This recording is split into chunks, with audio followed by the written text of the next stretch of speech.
Aha ni mu gishanga gihingwa cya Nyarufigiza, aho ni mu murenge wa Kinyinya. Abahinzi bahugiye mu mirimo yabo.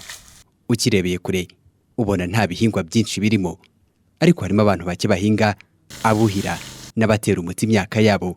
Iyo ugezemo usanga ubutaka bwarose izuba ku buryo buhagije, ku buryo ushobora kwibaza uko abantu bahapfumuza amasuka.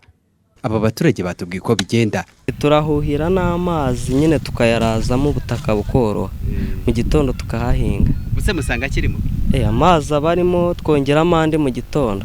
Iyo urenze abo baturage bahinga ubona abandi bahugiye mu bikorwa byo kuhira imyaka, buri umwe akoresha ubushobozi afite. Aba baremeza ko ubwo buryo bubafasha guhangana n'izuba ry'igikatu risanzwe ryica imyaka mu gihe nk'iki cy'ihinga. Iyo ngo iyi myaka yeze ngo bakuramo inyungu irenze iyo basanzwe bakura mu bihe bisanzwe by'ihinga.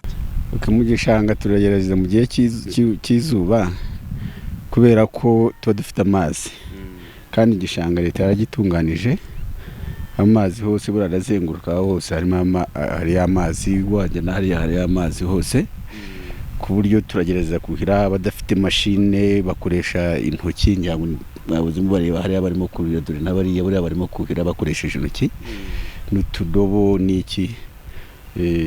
Turagerageza guhinga muri iki gihe cy'izuba, twebwe twarakomeje tugerageza guhingira gusa n'abahingira isoko.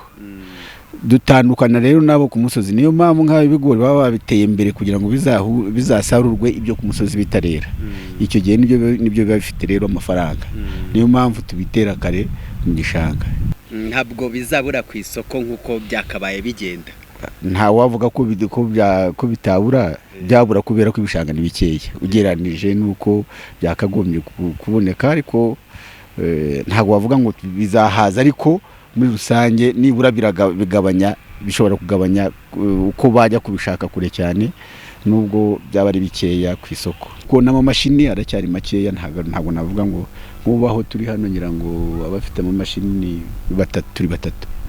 Urumva rero ni imashini nkeya ugereranije n'izakagombye kuba ziri hano. Urenza abuhira ugera ku bandi bari kwita ku mashu, intoryi n'inyanya, ariko iyo araranganije amaso muri icyo gishanga ubonamo ibigori n'ibijumba bigiye kwera. Aba bahinzi bavuga ko baherutse gukuramo umusaruro uhagije, ndetse ngo bamwe bamaze kubona n'ibisabwa byose kugira ngo ibyo bahinga bizatanga umusaruro ugoboka abahinga ku misozi. Byareze, abana barariye, tubona n'ibyo tujyana ku isoko. Ubu ifumbire nayo ndumva yaraje, ubwo niyo mpamvu tutangiye guhinga, kuko mu gishanga cyo hepfo ho tumaze kuhategura kugira ngo tubashe gutera. Aba bahinzi b'i Kigali bavuga ibyo mu gihe inzego zishinzwe ubukungu zigaragaza ko umusaruro w'ibihembwe bitatu by'ihinga bishize bitigeze bitanga umusaruro byari byitezweho. Ibyo byatumye ibiciro ku isoko bikomeza kurenga ubushobozi bw'abaguzi. Icyakora abashinzwe ubuhinzi bo bagaragaza ko igihembwe cy'ihinga se kigana ku musozo gishobora gutanga umusaruro uziba icyuho cy'ibyo bihembwe bishize. David Nzabonimpa, TV 10.